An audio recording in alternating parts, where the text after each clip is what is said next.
The stochastic fiction game.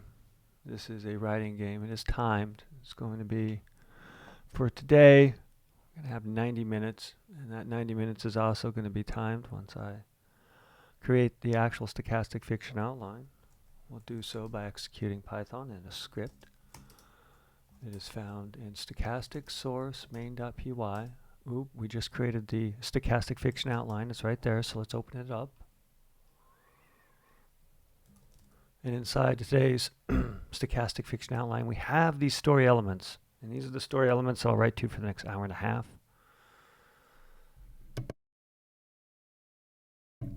For today's stochastic fiction game story elements, we have setting time present, setting line, conflict person versus society, quantity of primary characters 2, point of view third, tense past tense, genre fable, format flash fiction. Well, those are the story elements for today's stochastic fiction game.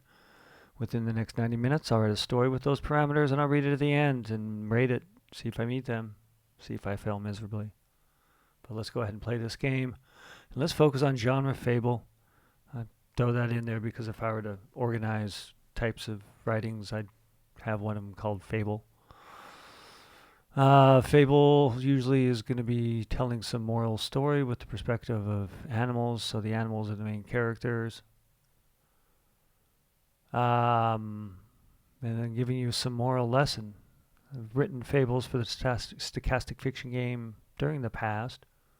During the present, I always like to remind myself what a fable actually means by looking it up, just to validate my own thoughts, because sometimes I'm wrong, even though I think I'm right. Shocking, I know, but it happens. And I'm going to go ahead, which I still need to donate to this year, looking up the meaning of what a fable is. It is a literary genre defined by the succinct fictional story in prose or verse that features animals, legendary creatures, plants, inanimate objects, or forces of nature that are anthropomorphized and illustrate to lead to a particular moral lesson, which may at the end be added explicitly concise maxim or saying. Well, there we go. That's a fable for today. So let's make a fable. Yes. A fable that is during the present. So present day fable. And the fable is going to happen on a plane.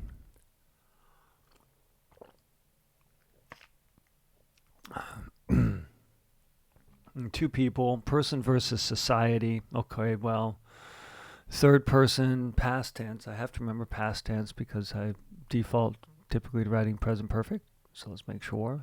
It is third person, so I don't have to think about some sort of unique animal voice to carry this through. Some omniscient narrator, but maybe we do have an animal voice, animal narrating. Who knows? We'll see. Tense, past tense. There we go. Quantity of primary characters 2, person versus society. Main location is a plane. Animals.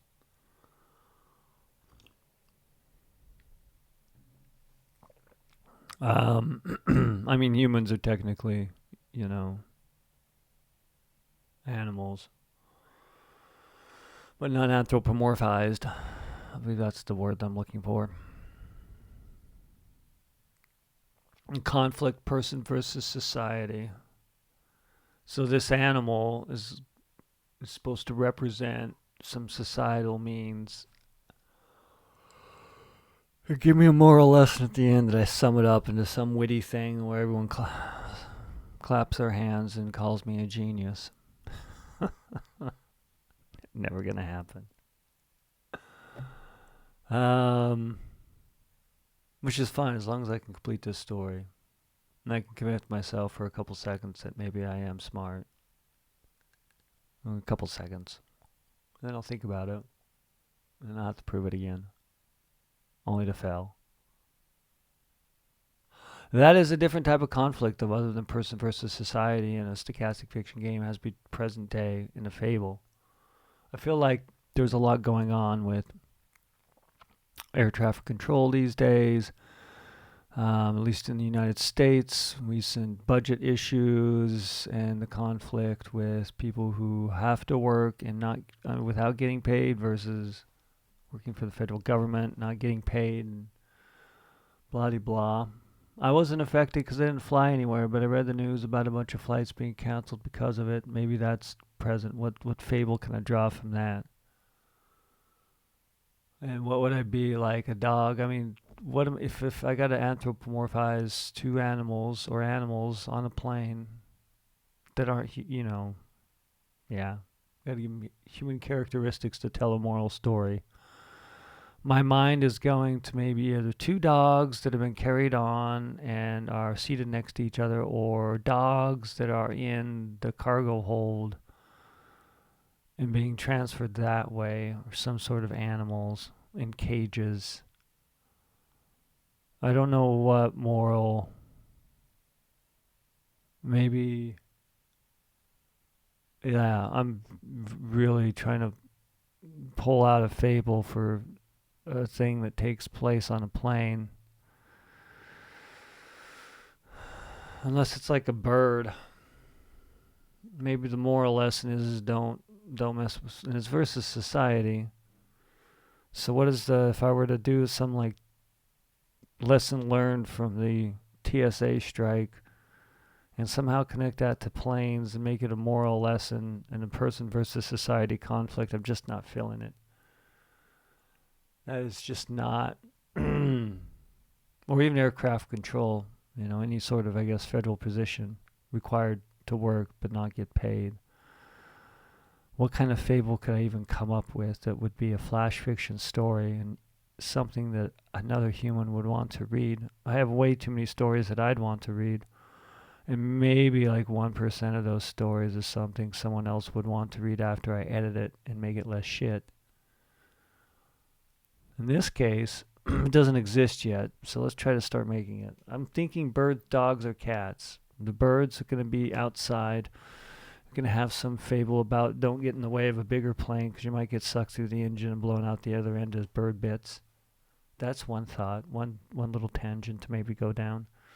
Then there's the dogs. Either they're going to be in underneath the seats or they're going to be in the cargo hold. I'm assuming I never shipped an animal before, but I'm probably assuming there's some place inside of that hull of the ship, aircraft, whatever you want to call it, where they can put animals, and they do put animals in order for them to fly from one place to another without roaming the aisles or being in small little bags to comfort their humans along the way. On a plane, more or less, and maybe we can go down the route of the fable of the ultimate like travel companion. Maybe their dogs. They're I don't know. Man, this sucks. I've already done 9 minutes almost in, and I haven't got much of anything. It's present in a frickin' plane.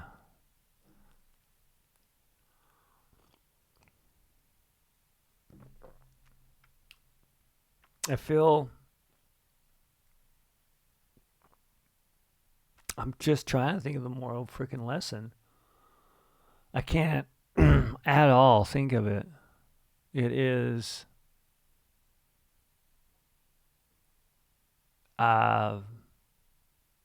some fable that's person versus society. So we're pushing the social norms on a plane. A fable. Maybe it'd be like all those little horror stories about how people act on planes. And they're not horror stories, they're more annoying stories. Horror stories to me would be someone dies on a plane and you got to deal with it until you land and the thing comes alive. That's a horror story. An inconvenience is, somebody taking their shoes off and putting their bare feet between the seats and having their stinky feet by your on your armrest, and you're so passive you don't do anything about it and you let it happen. Instead, you passively take a picture of it and you send it to a bunch of people and say how annoying it is instead of talking with that person and move their damn feet. Maybe I could project that onto animals. How would I project that onto animals? the fable of what's the fable? I mean, in this, if it's present day too, maybe it'll at least be a little bit fitting. So if we go into present day on a plane, person versus society, so they're fighting social norms, and it's got to be told through some sort of animals, maybe two dogs. Maybe one of the dogs is allowed to get let loose, and the owner lets them loose and never learns the lesson.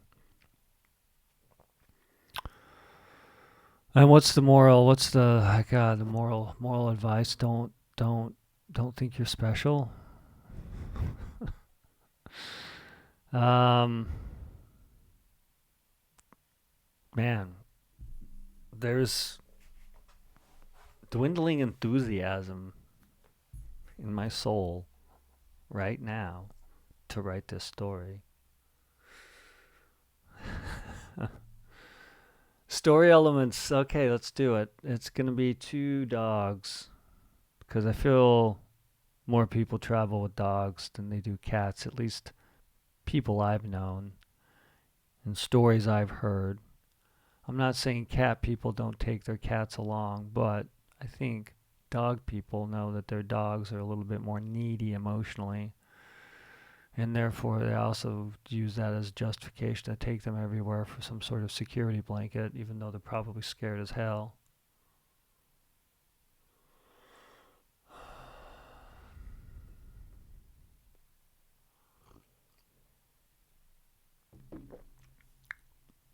What's the moral? What's the some moral lesson?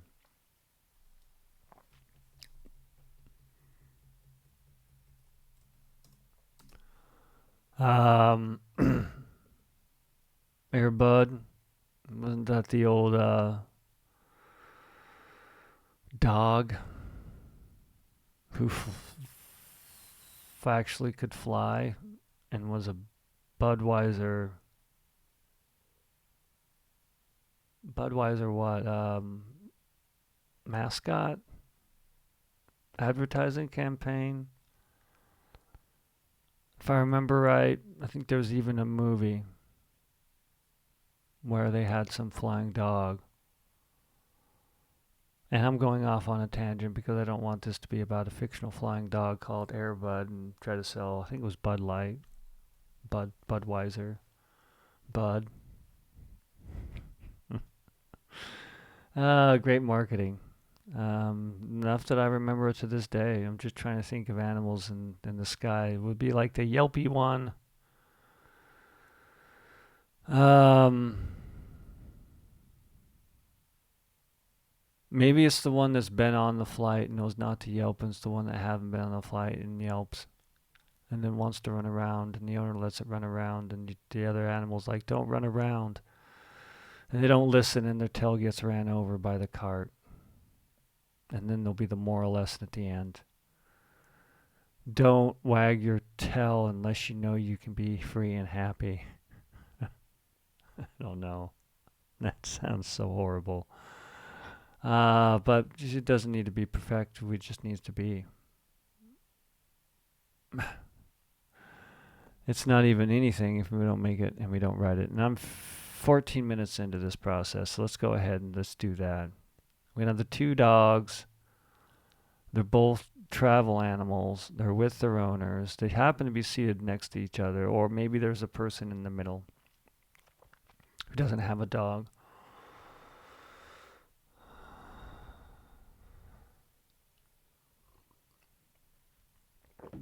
Okay. And I'm not usually, I got to do past tense. I'm going to try to get some omniscient narrator with a classic voice that if it were a movie, you'd feel like it would be dubbed over by somebody with a deep and sexy voice that sort of bridges the gap between a writer's ignorance about a historical state of time and how they would talk, but also moving the story along to be able to advance the characters and give them a chance to try to talk during that period piece and not sound like they're talking during the year, 2025. Fortunately, this can be present, so I don't have to worry about making my dialogue few because I don't have historical context about how they'd actually talk. So I don't need to really put a bunch of dead, bloated description about some state of mind or try to find a witty voice that sounds like a voice that would have been read 100 years ago. I was. They were. What's the name? What's the name of this dog? Excuse me.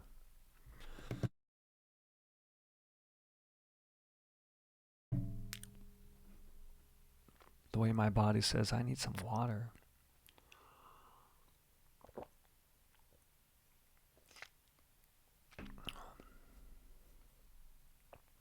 Okay. We got 2 dogs. I need names for 2 dogs. Genders don't care. They're going to be spayed and neutered, so they're not going to have any sort of rushing sexual hormones that's going to guide them and change them. And that's good because I've never been a dog in heat, nor have I been a dog when another dog that I should be attracted to is in heat because I'm not a dog. I can only imagine that through a human, and then it get kind of weird. So these are just 2 dogs that are hanging out in dog bags. And then we're going to go and start with the one that hasn't been part or ever flown before because they're going to create the conflict because they're going to go against society and start barking really loud.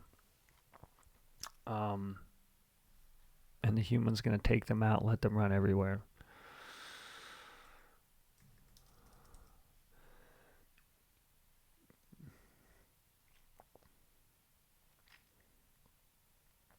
And now I'm thinking of dog names that I've known during the past and small little dogs. These will be yelping dogs.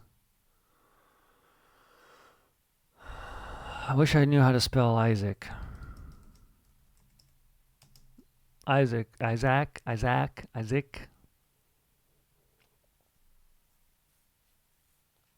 Shih Tzu. I'm going to use a dog that I had to live with for a little while as inspiration. I think it was a Pomeranian Shih Tzu. Annoying little thing. I'd never own a dog like that because they just yelp and yelp and yelp and yelp. And they really, not for me.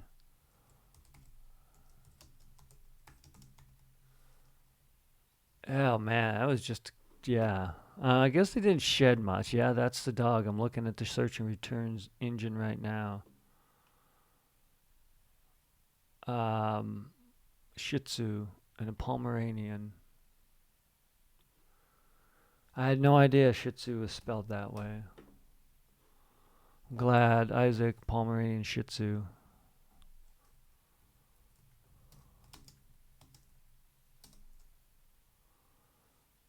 And this looks like they've got Shih Tzu first on. So Situ Pomeranian mix. We'll go capital. I don't even know what that means, and I really don't care. But I think I've said that enough in my life that it was true to that dog. And the example I'm looking at right now for this search and return engine and what they're calling the AI overview looks really like the dog that I knew as Isaac. So it's close enough. My God, yes. Man, what an annoying little dog. So Isaac, a Shih Tzu Pomeranian, yelps.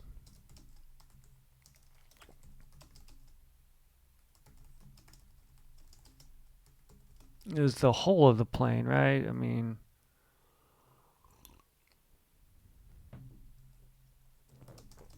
of the passenger plane.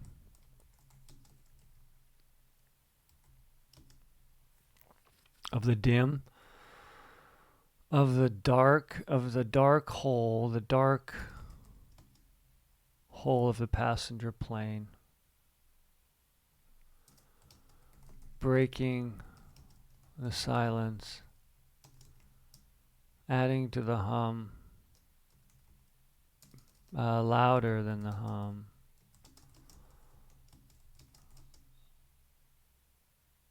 Of engines thrusting over the Atlantic Ocean. Pacific, Atlantic. I don't know where they're going. They're going somewhere. And they're over an ocean. Isaac of Pomeranian Shih Tzu, a Shih Tzu Pomeranian. Did I add an A for some reason? I gotta sneeze. Yeah, I did add an A.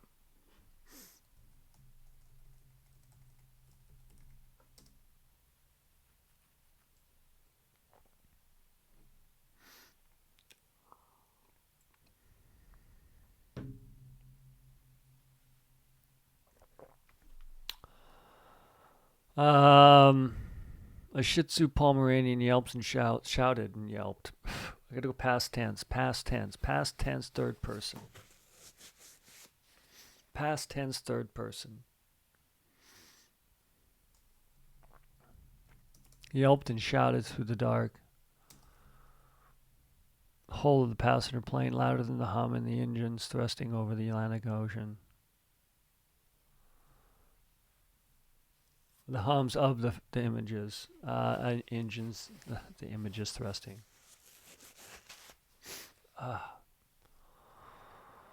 Dusty.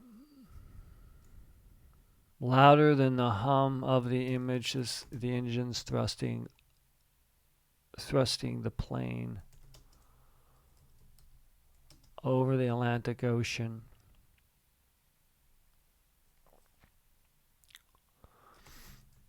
Isaac barks at the white glow.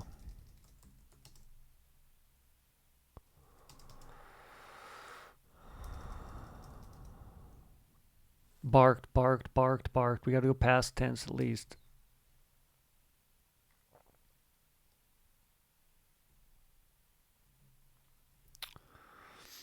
Isaac, a Shih Tzu Pomeranian, yelped and shouted through the dark hole of the passenger plane,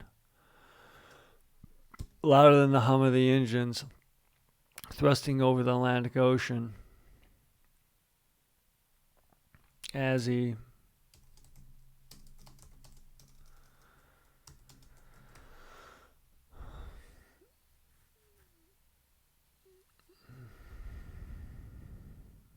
sat on the lap of I'm just going to use real life because the person that owned Isaac was a gendered male, so this person's going to be a male. Going to have some muscles, going to be like one of those tough dudes with a small dog. Oh yeah, Isaac, memories. I'll never own a dog like that again. It's just not for me. Not my type of dog.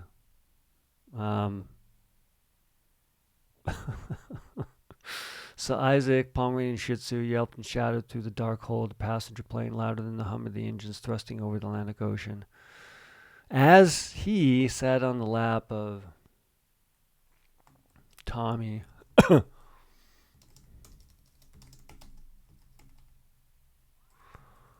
Car arrest. I don't know how to spell caressed. Caressed? Caressed. That's how I'm going to spell it right now. Who caressed Isaac's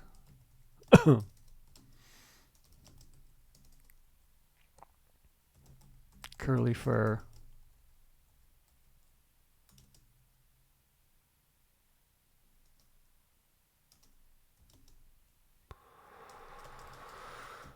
And watched an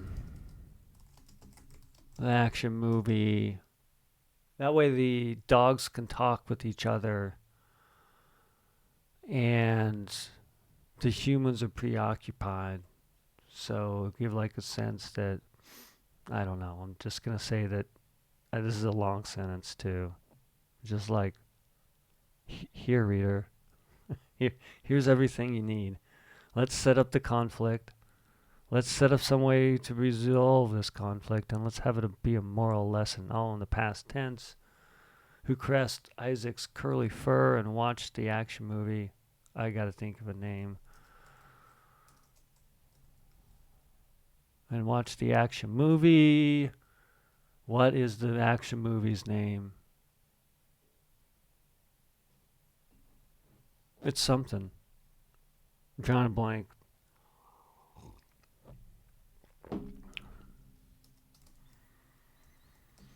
Dagger sharp. Isaac barked at the white glow.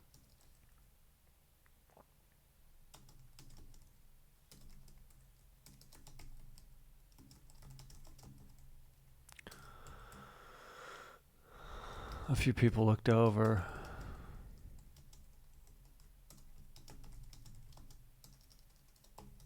Okay, so now I gotta think of the other dog's name.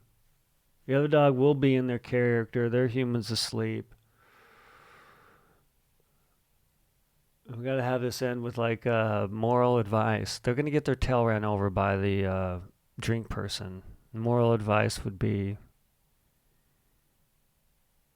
don't let your tail get ran over by the person serving you on a plane because they're busy and don't have time for your tail to be in the way and they got a job to do. It's a long moral lesson. Person versus society. I mean, this, I guess so. This is, some sort of societal norm. Instead, we're going to have it be two dogs that are annoying and not two humans. And they're dogs. So people at least forgive them a little bit. Because if you hate dogs, well, you got problems. Unless you've never met a dog, and I can understand ignorance.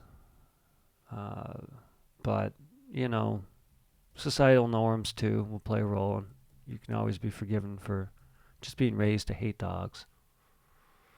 I know what it is like to be raised to hate a thing, so I wasn't a cat person. I gotta say, after having a cat as a pet, I like cats more. Certainly don't hate them. And the one we adopted was a good cat. It's like the dog. It's a great dog. But it's not a small little Pomeranian Shih Tzu. And for this other dog to be under the plane with their owner who's going to be sleeping, I think that person is going to be, like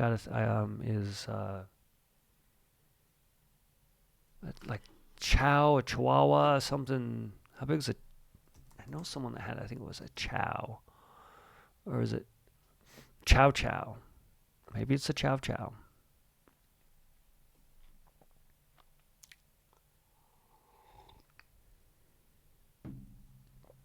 No.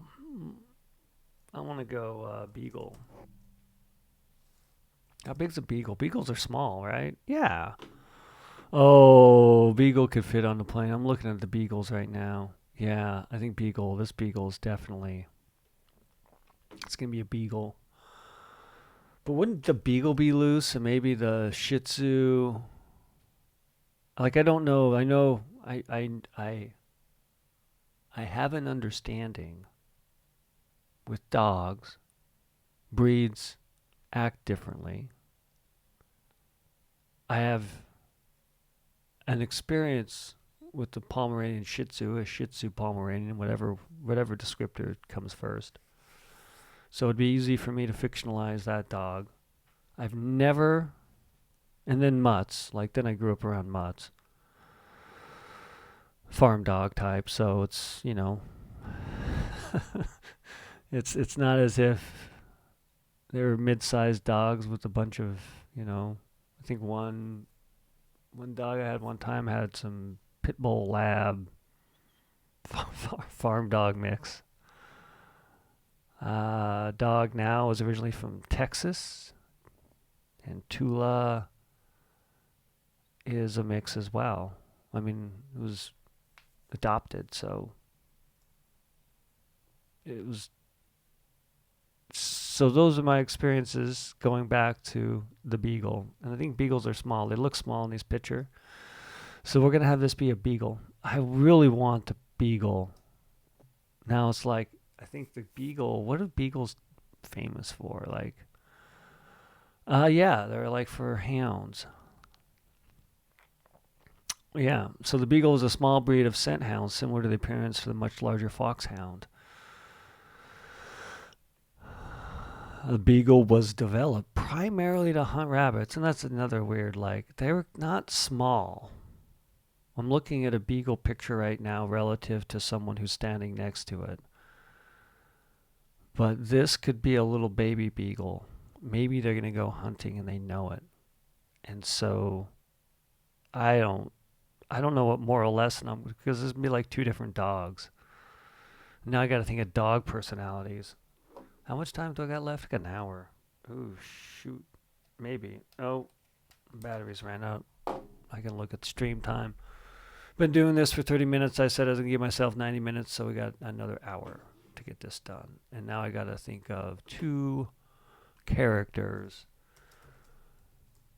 that I need to be able to write and create in order to make this story be. And they have to be dogs. And I think I got at least the idea of the Shih Tzu, the Beagle. They're going to be inside the carrier. I'm going to call that Beagle some sort of like chase name. Some sort of thing. I don't know. Confused. Let's be Tracker. Yeah. That sounds like a name that could be used for a beagle, and it could even maybe be the name of a dog in a Disney film. In fact, if Tracker hasn't been used for some sort of animated dog's name, I'd be shocked. I don't think I know of one, but I'm going to use it, and if it's someone else has used it, well, you're never going to write anything original these days. Just with the various combinations. So we have a dog named Tracker who's a beagle. So we'll say the Beagle Tracker. Tracker, a beagle. How do you spell beagle? I think that's how you spell beagle. I could be totally wrong. B-E-A-G-L-E. B-E-A-G-L-E. A beagle. A puppy beagle, a baby puppy, isn't that kind of redundant? A baby beagle. A puppy. A beagle puppy. But the puppy, no, though. I want to make this beagle be, well, one of them's got to be older, so we can have that old dog, new dog kind of trope in this fable. And so the beagle's going to be older. An old beagle.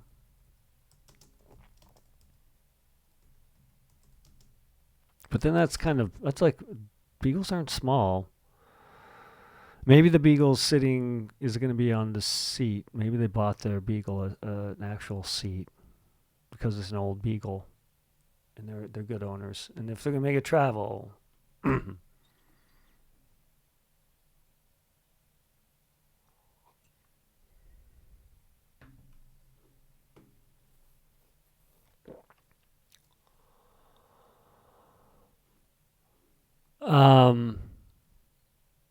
I don't know. Tracker, an old beagle.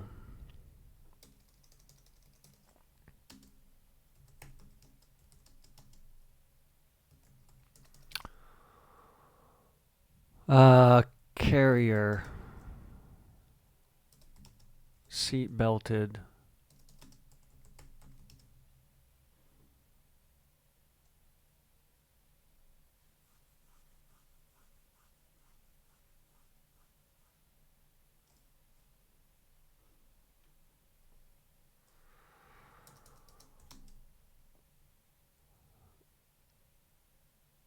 Tracker, an old beagle, sits in a carrier, seat belted, and probably maybe sedated. We'll say beagle has been a little sedated. Tracker, an old beagle, sits in a carrier, seat belted.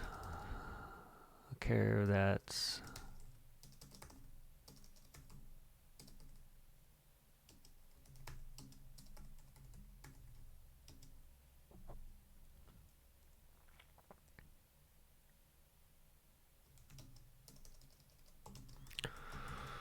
Tracker nods.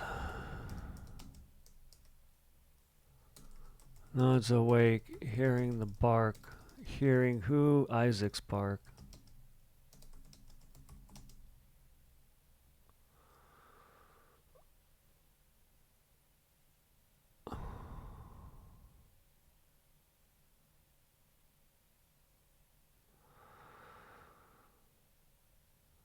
Tracker, an old beagle, sits in the carrier that's seat-belted.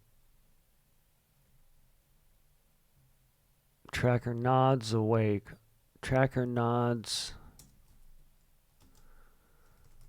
If I include Tracker being on some sort of like sedative, and like that's a whole new fable. We have to like go down the route of like, what's the ending moral lesson? Make sure your owner dopes up your dog to calm them down before their first flight. So I'm not gonna have Tracker being on any sort of sedative. They're gonna be what's commonly referred to as raw dogging it. This just happens to be a dog.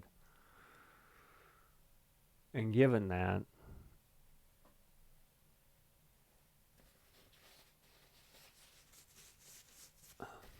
nods from their nap.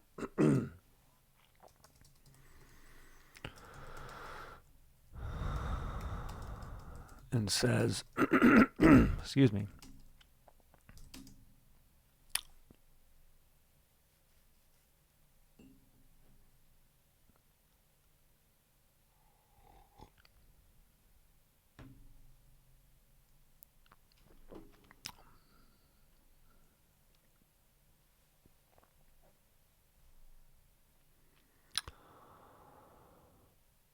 Tracker, an old beagle, sits in a carrier that's seat-belted.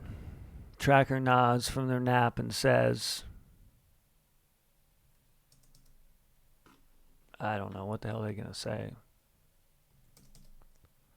I got hour 51 minutes, less than an hour. So Tracker, an old beagle, sits in a carrier that's seat-belted. Tracker nods from their nap and says, I can get rid of that other sentence probably. And said, because we still have past tense for the stochastic fiction game outline. Tracker nods from their nap and said, quiet.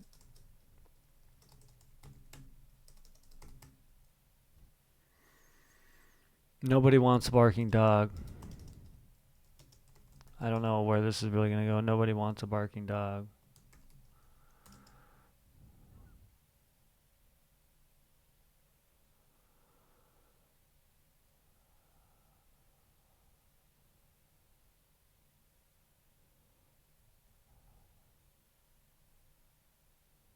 Quiet. Nobody wants a barking dog.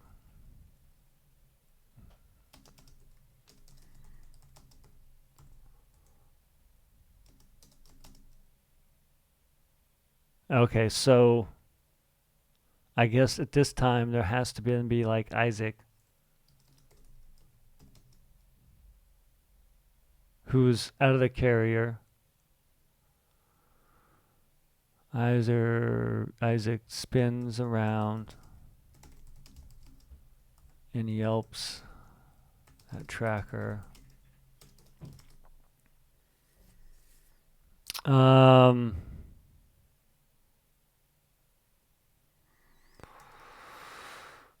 What's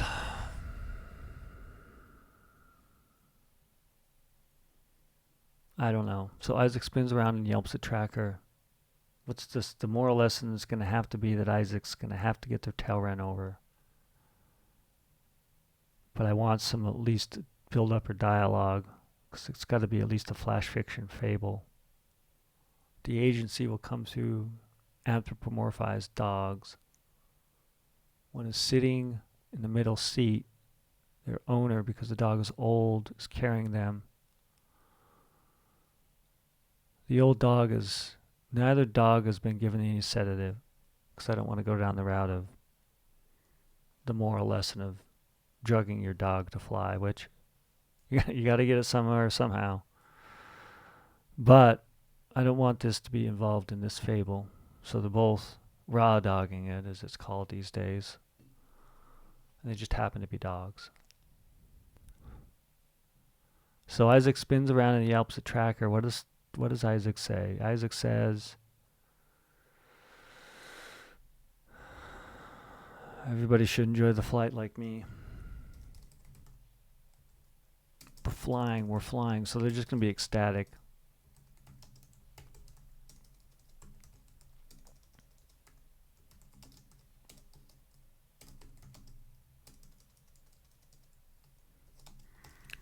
Just like I imagined that little Shih Tzu that I had to live with was just over exuberant about everything, especially when the owner's car would even just pull into the apartment complex. Like knew the sound, would start yelping, get all excited and yelp until they got out of their car and walked up the stairs and yelped and yelped and yelped and yelped and yelped. So they'd just be saying things like, we're flying, we're flying, we're flying. Everybody, we're flying.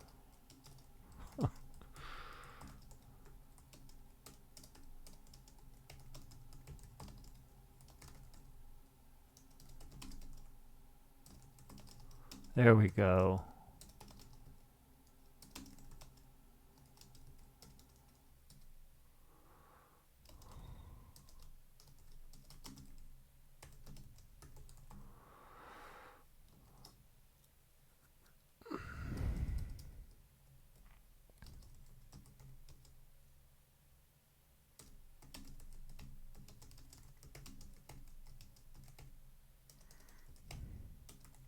I don't know what to call it, a cage bag. They're large, portable. Let's give it a nice little name. Something that doesn't seem a portable. They're large portable. I have this large portable doghouse. That's what I want.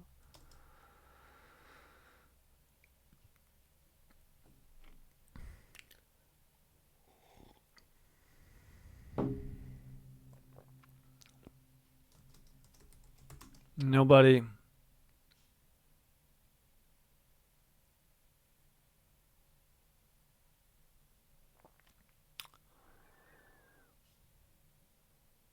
Tracker stands in a large portable doghouse. Nobody. Everybody knows.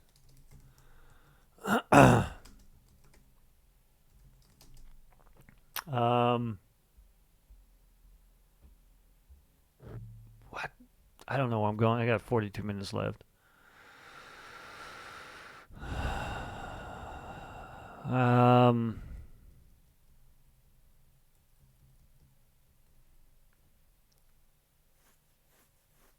Fable. Learn a moral lesson. Shut up. Get through the flight. Nobody needs. Everybody knows. Maybe I'll call it Raw Dog. We'll do it like not DAWG, Raw Dog. That's what I'm going to call it. And the Raw Dog would be Tracker. I'm just going to tell Shih Tzu to shut up. Everybody knows.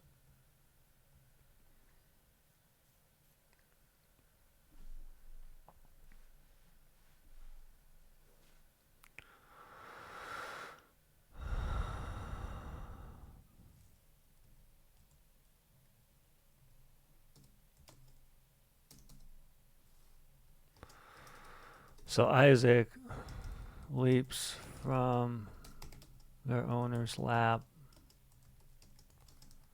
into the aisle. Is it aisle? I-S-L-E. A-I-S-L-E. Aisle. I think that's, let me double check that with the search and return engine.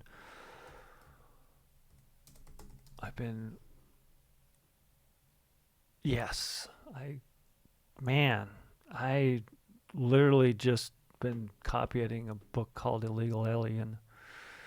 And it's interesting how I spell aisle. I spelled it wrong. there, unfortunately, I caught it, so I catch it here. So Isaac leaps from the owner's lap to the aisle between the seats and runs up and down barking.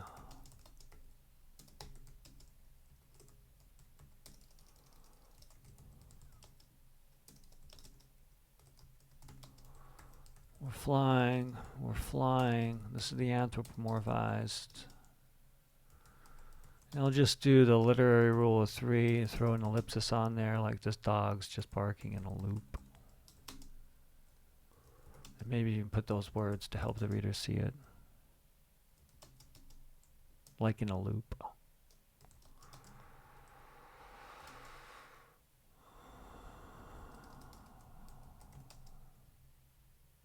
Tracker barks quiet.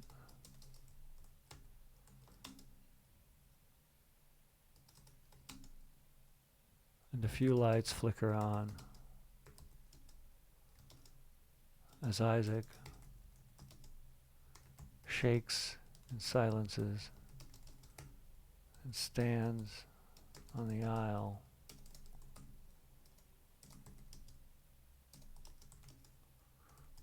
And whines. That was rude.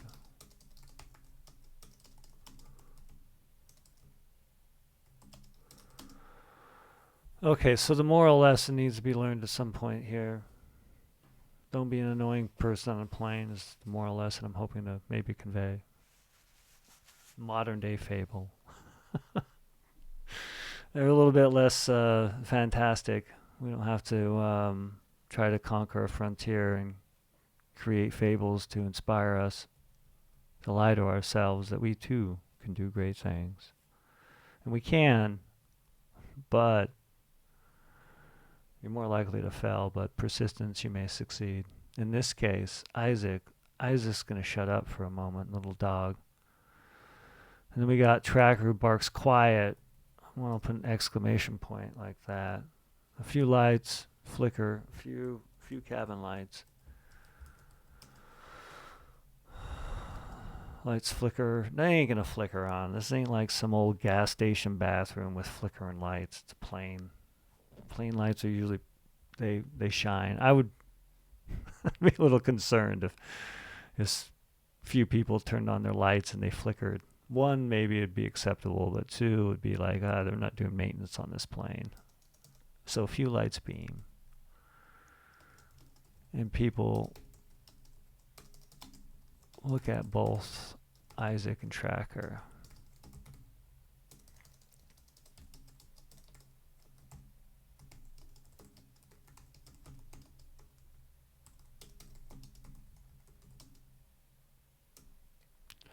Maybe I gotta have, Tracker's owner wakes. And I guess this is your anthropomorphizing, but I'm saying that word and I'm hopefully saying it right. When I'm giving human features to these animals, I have to make sure that at least maybe shows that it's the owner's responsibility. So the tracker, I want to make Tracker's owner be a responsible pet owner, and at least acknowledge, wakes and mumbles and says sorry, and looks around and nods, sorry.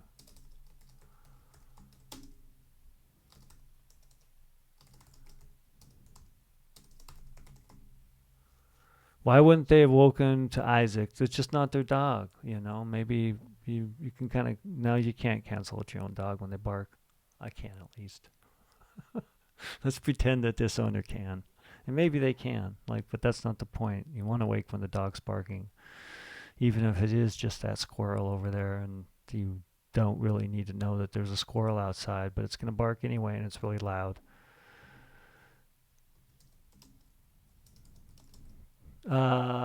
Inside voice. Something nice. Inside voice tracker. As Isaac yelps, as Isaac shakes in silence and stands on the island and whines, that was rude. tracker. Isaac's one of those dogs that's going to want to use and put their name. It's very good, I suppose. Maybe they've learned that maybe if you want to talk with other dogs, well, it's always polite too when humans are conversing that you, if you can remember their name and say their name. I can vouch as someone who's lived many years. People like that. I like that. I see other people's eyes light up when you reference them by name. That was rude tracker. And it also can hit something home just a little bit more because you're pointing your finger at them. So that was rude tracker. So now I got to have this fable. The fable of the barking dog, raw dog. I don't know if I'm going to leave it called raw dog because it's just taking on so many meanings these days. I could be talking about flying on a plane or unprotected sex. And I'd be saying the same words. Different context. This context, D-O-G. And the dog's going to just let it lay into... How would Tracker respond to that? Tracker whines. I don't want like Tracker's owner. That sounds so detached, but let's call it out for what it is.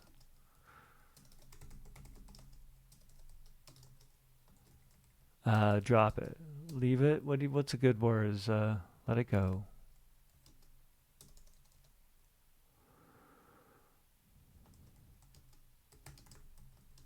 Let it go, Tracker.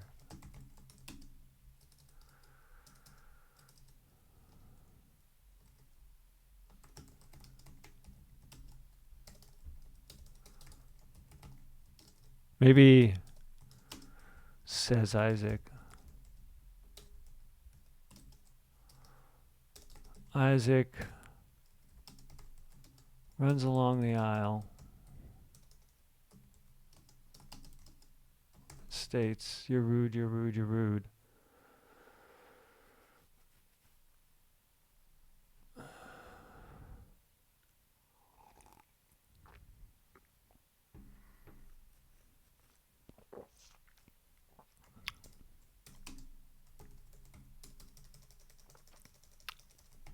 And barks. You're rude, you're rude, you're rude.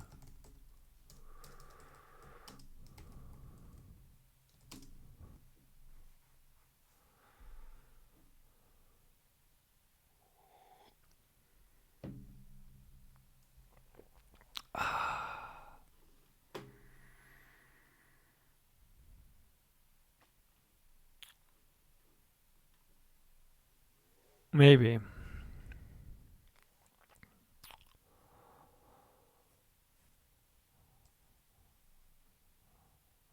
You're rude, Tracker, says Isaac. Isaac runs along the aisle and barks. You're rude, you're rude, you're rude, you're rude.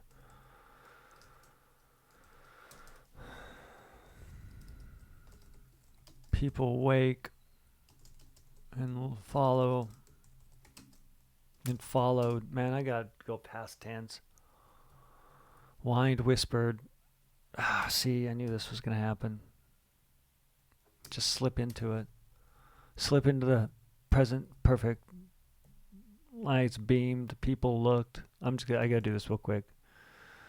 I still have time. I got 20, 30, 37 minutes. 37 minutes. 37 minutes. That's enough. Whispered. Oh, sorry for the burp. Coffee and water. Sometimes triggers. A burp or two. Welcome to the human body. Stood on the aisle. Stood in the aisle. Stood in the aisle. I suppose it's technically in the aisle because you're bound by at least 3 sides. And whined. Barked. Such a default. My default setting. Present perfect. At least I try to be present perfect, but It's hard to do. It takes a lot of effort. And sometimes you question why. Isaac leaped from the owner's lap into the aisle between the seats and ran up and down barking. And ran the aisle. Up and down. This isn't stairs. I ran along the back and forth. Along the aisle. There we go. Barking. Let's get rid of these. Let's go here. Great. So we're flying, like in a loop. Tracker barked. Tracker stood.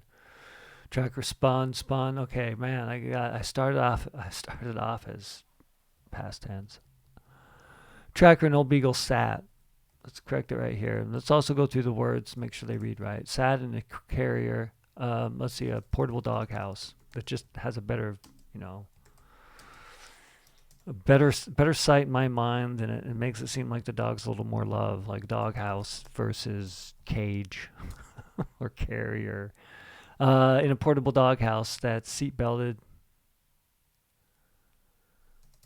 That's seat belted in the middle. In the middle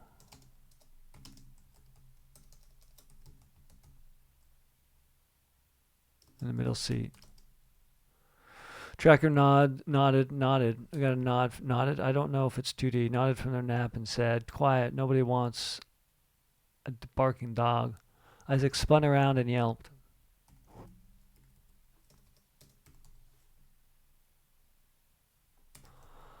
We're flying, isn't it awesome? We're flying, look, we're flying, look, there's a cat's flying. Trackers stood in their large cage, large portable doghouse. Now I made it large, so I should probably, there we go.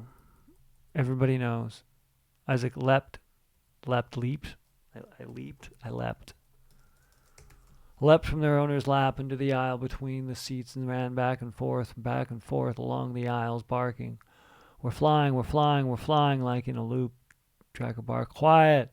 A few cabin lights beamed. The people looked both at Isaac and Tracker, while Tracker's owner woke and said, and looked. Woke and said and looked. And said, sorry. And looked around, sorry, she whispered, inside voice Tracker, as Isaac shook in silence and stood. Shook in silence and stood in the aisle. We got three sides that are covered up. And whined, I'm just going to leave with one E. I can't remember if there's two. Don't care right now. I got time. I got 32 minutes. I got to read this at the end. I got to charge my timer, it seems.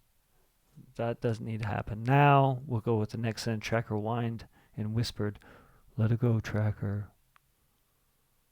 And the owner whispered, let it go, Tracker.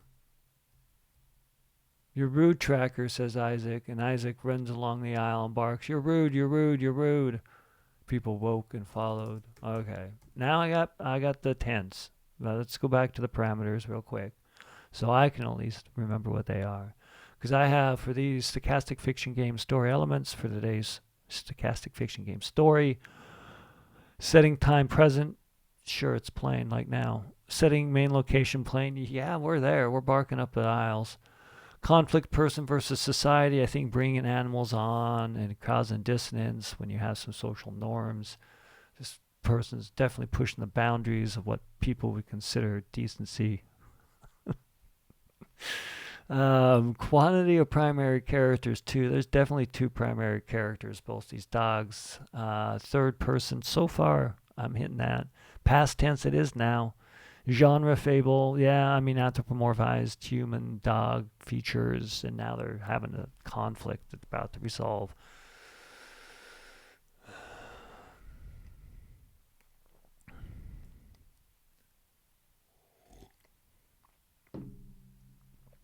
I think the dog's gonna okay, that's where I can move it. I got it now. So people woke and followed.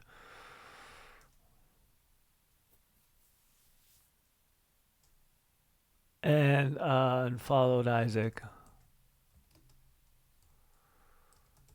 until Isaac's owner woke and grabbed Isaac.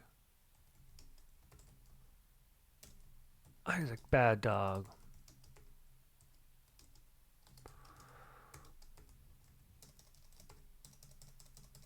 Quiet.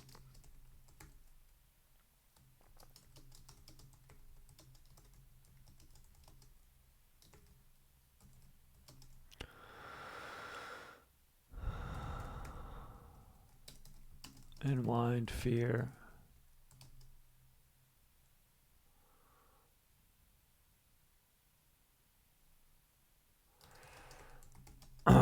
Closed their eyes and soon snored, while a few lights in the cabin dimmed.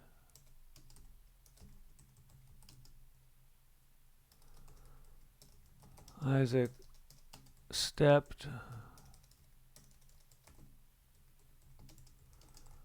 from their owner's lap and laid on the floor near the aisle.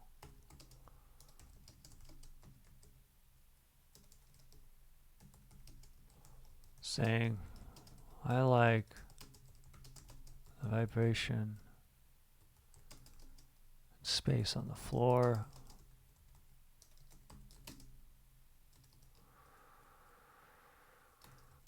Tracker settled and curled into a ball in their portable doghouse, saying, what's Tracker gonna say? Tracker,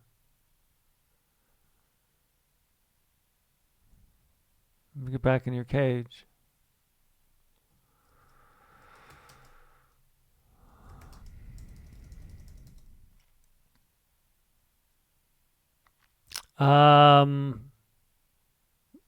Now I gotta end it. I've set up they're gonna be sleeping. Tracker's gonna give the lowdown. It was barking. And everybody smiled. I gotta end it. Got to set up the conflict.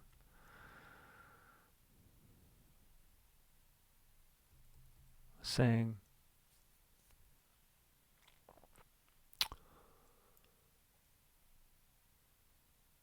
I can't even think. Gosh dang. It's like, what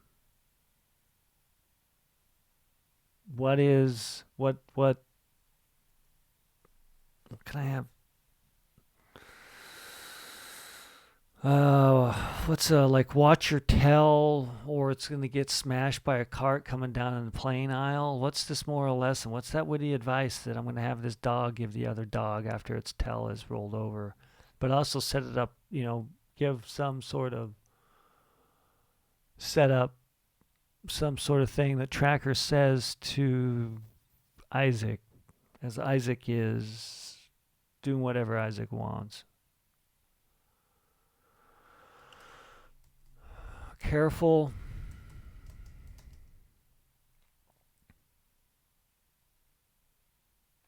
Careful of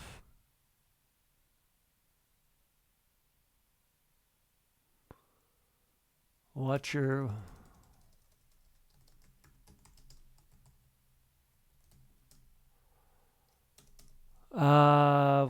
gosh, man, now I gotta try to pull all this meaning together, and the title sucks too. Like, what does that really mean now?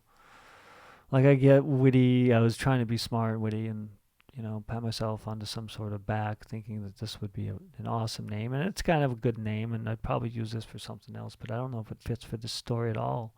Raw dog, that kind of sucks. Isaac, a Shih Tzu Pomeranian, yelped and shouted through a dark hole of the passenger plane. Let's call it the dark cabin of the passenger plane, louder than the hum of the engines thrusting the plane over the Atlantic Ocean. As he sat in the lap of Tommy, who caressed Isaac's fur and watched the action movie dagger sharp. Isaac barked at the white glow of a cat ran over. Okay, boom, boom, boom, boom, boom, boom, boom. I got him going to sleep again. Whined and whispered, "Let it go, tracker. You're rude, tracker. You're rude, you're rude, you're rude, you're rude." Isaac stepped.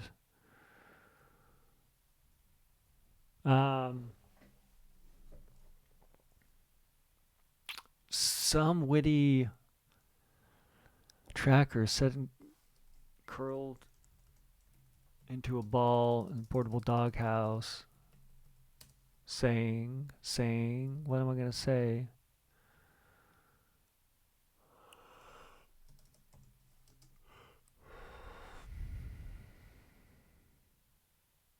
Let sleeping dogs lie.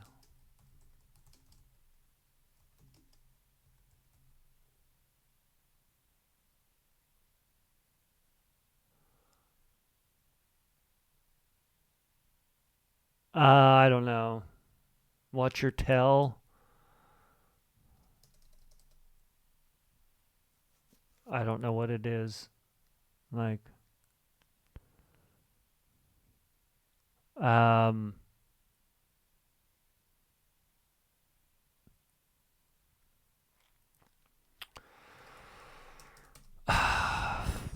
yeah, man, I'm stuck right here. This is the Fable part. What the I need my never sleep on a plane with your tail hanging on the aisle. That's very specific and not something that I think is like satisfying. This is just a story about a yelping dog. And it's about a yelping dog, and then I'm going to have its tail get ran over. Like, am I stretching? This is a flash fiction story. I'm putting like two different dog properties or features to try to tell maybe too broad a story. Maybe if I narrow this down to barking,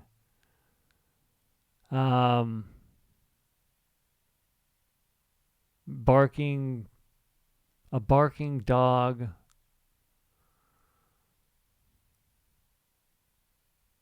whelps. A barking dog's whelps never cared for.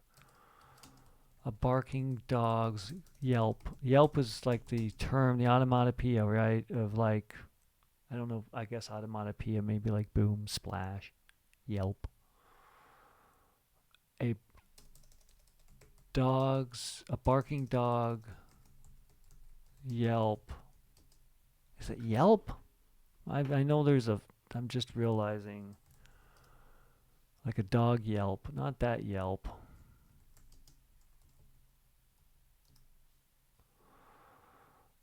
A dog yelping can be a sign of physical pain, fear, anxiety, or excitement.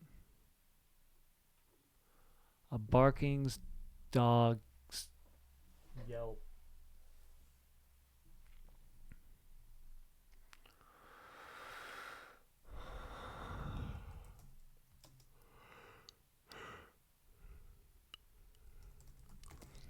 Lives pleasure.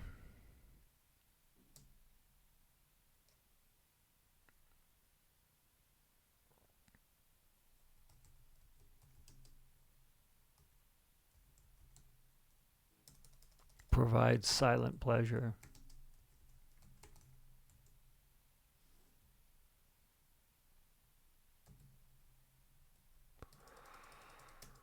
I don't know. That's, yeah, moral advice.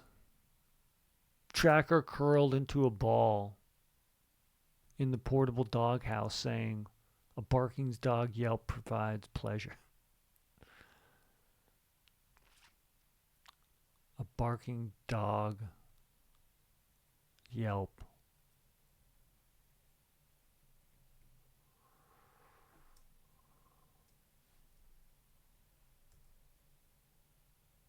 A darking bark's yelp pleasures.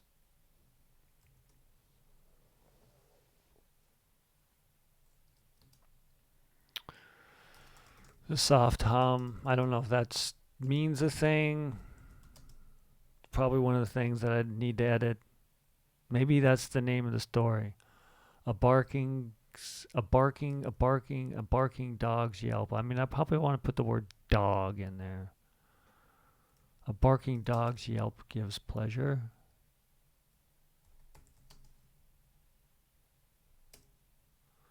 I don't know. That's a weird one, but let's go ahead. And that's going to be the name of the story. A barking dog's yelp gives pleasure. That is then the way I can at least maybe make this a little bit more dense and have more context and make it very flash fiction fable-like. Instead of just having the character say it at the end, you have it be the name of the thing. Barking dogs. Yelp gives pleasure. Sure. Oh, well, it's an attempt. I don't know, very good attempt, but it's an attempt. The soft human, the soft hum. That's what I want. What time do I have? I have 19 minutes. Wow, this is taking a bit.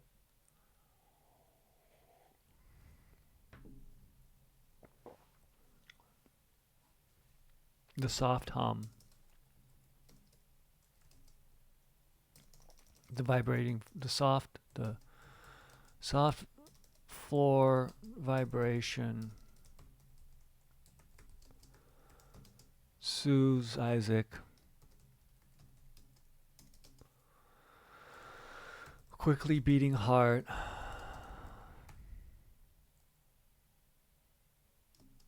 To calm for sleep.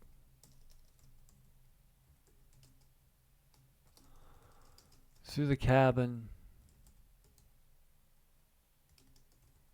humans and dogs.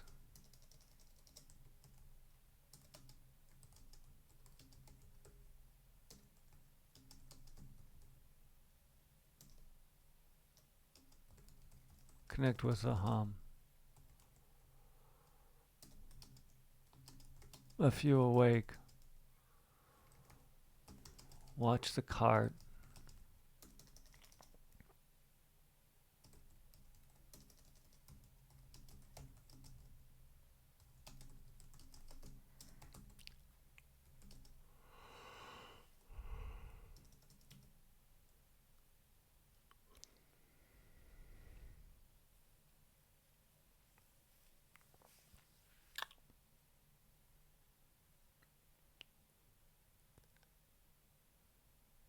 The squeak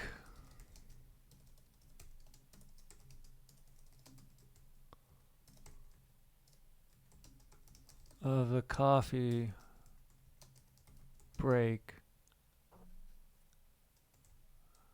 releasing near Isaac.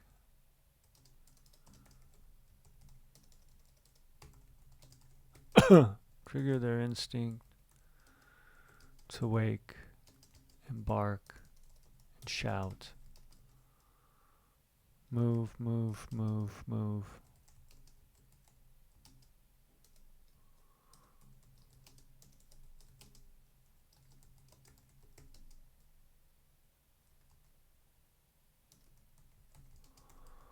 Wagged under the cartwheel.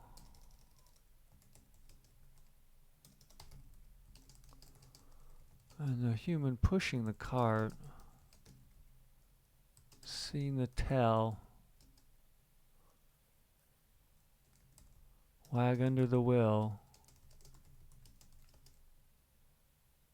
and push the cart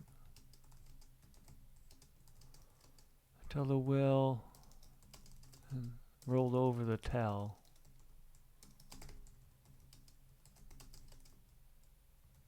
Tell. And Isaac yelped.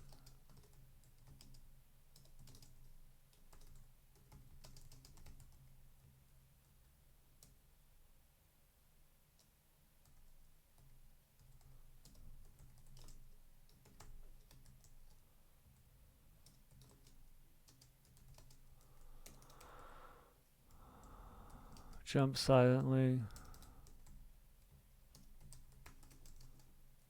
and internally whimpering.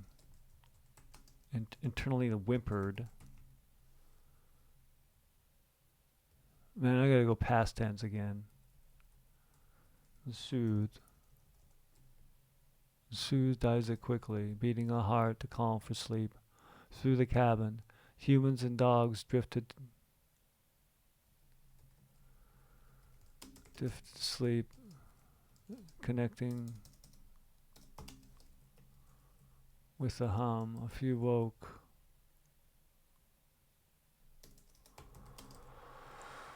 And watched the coffee cart roll along the aisle. The squeak of the coffee brake releasing near Isaac triggered their instinct to wake.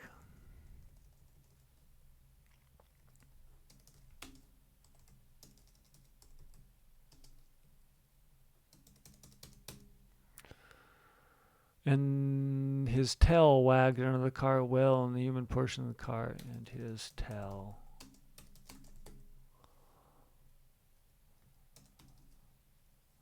Tracker said.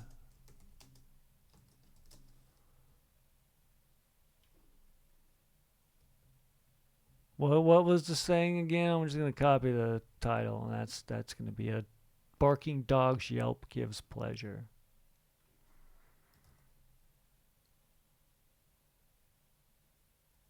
I mean, in the doggy dog world, I'm not saying this does, but I can't think of anything more witty right now. Wittier, some sort of additional framework, what you need to do for a fable. This seems to be the thing. There is only going to be 14 minutes left. I'm going to read this thing aloud and be done. That's insane.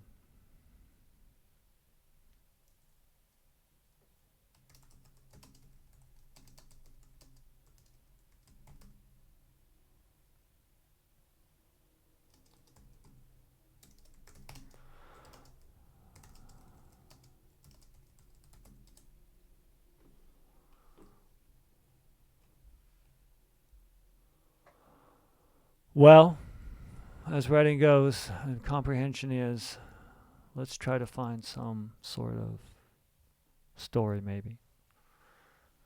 I'm done. I don't want to add any more to this barking dog living thing. I don't know if it's going to be any good. But let's at least read the story elements and read the story aloud. I write it at the end. Maybe a little forgiving to myself today. For today's Stochastic Fiction game, they have the story elements of setting time present, setting main location plane, conflict person versus society, quantity of primary characters 2, point of view 3rd, tense past tense, genre fable, format flash fiction.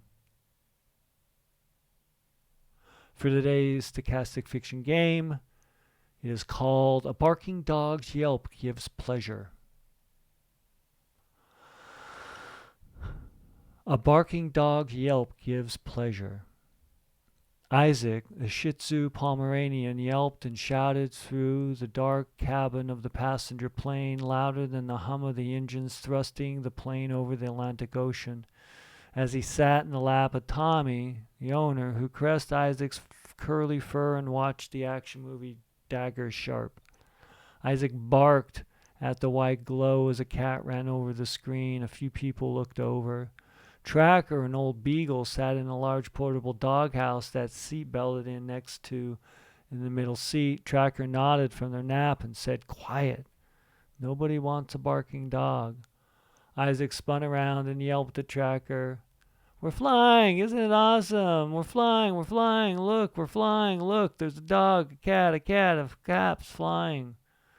Tracker stood in their large portable doghouse. Everybody knows. Isaac leapt from the owner's lap and along the aisle of seats and ran back and forth the aisles barking.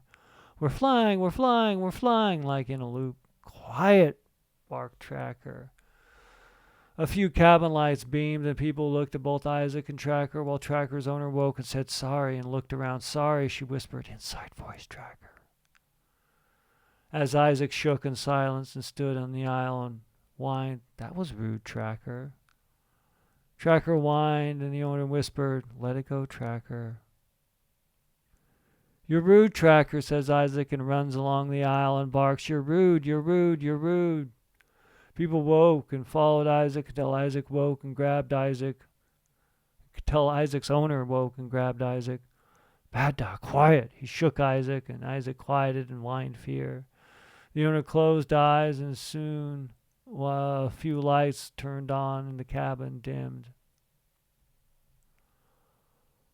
Isaac stepped from the owner's lap and laid on the floor near the aisle, saying, "I like the vibration and the space on the floor." Tracker curled in a ball in their portable doghouse, saying, "A barking dog's yelp gives pleasure." The soft floor vibration soothed Isaac quickly, beating... Ah, man, I gotta reread this. This is terrible.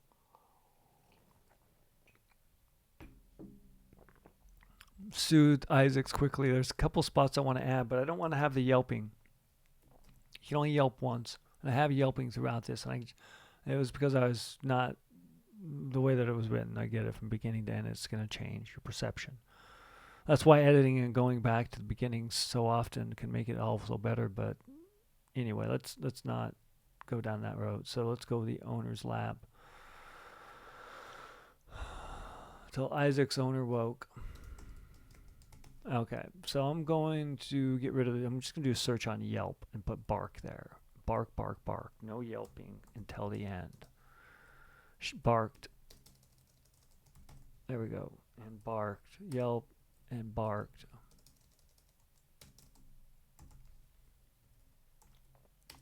And barked. Let's leave Yelp there. Okay, there we go. We got one Yelp now.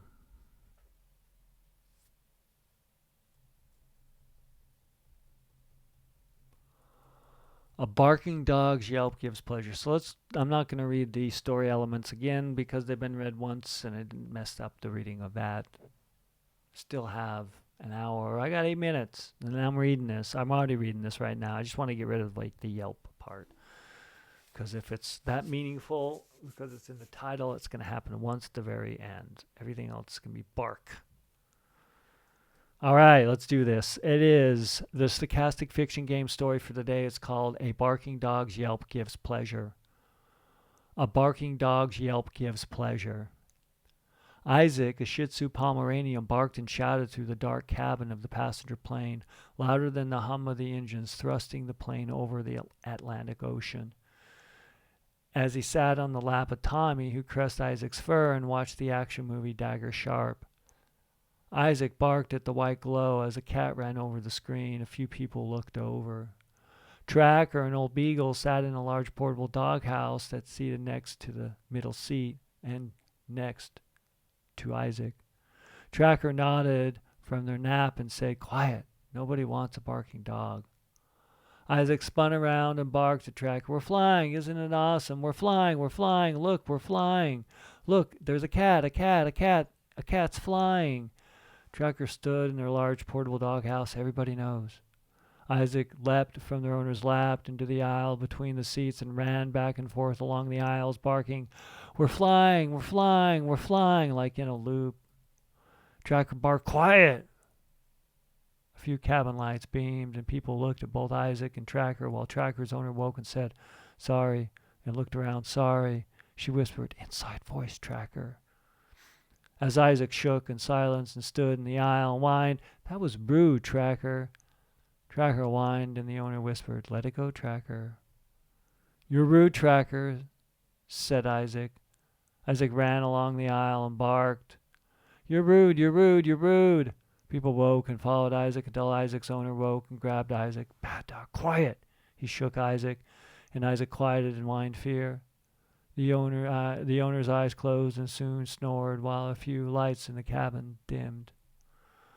Isaac stepped from the owner's lap and laid on the floor near the aisle, saying, "I like the vibration and space on the floor." Tracker curled into a ball in the portable doghouse, saying, "A barking dog's yelp gives pleasure." The soft floor vibrated and soothed Isaac quickly, beating heart to calm for sleep. Through the cabin, humans and dogs drifted to sleep, connected with the hum.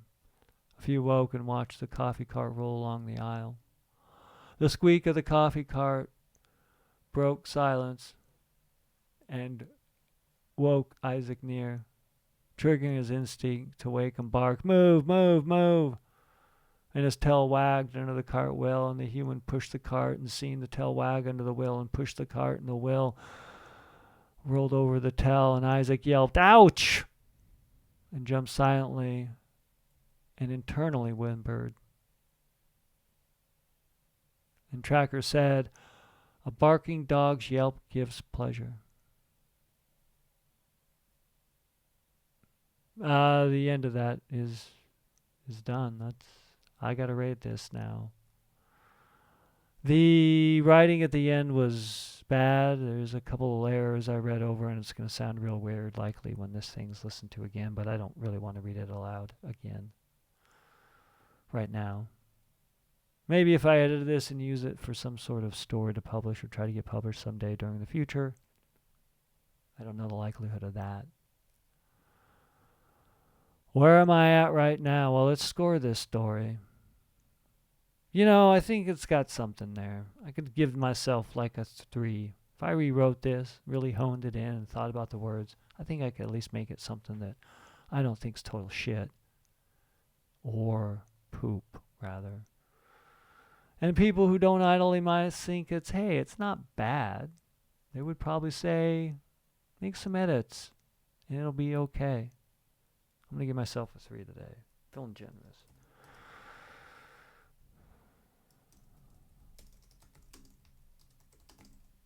Write a story. Write a story that feels to be a 3. It seems to meet the parameters of the game. And with that, the stochastic fiction game will process along and start again at some other time, some other place, maybe with a different mind.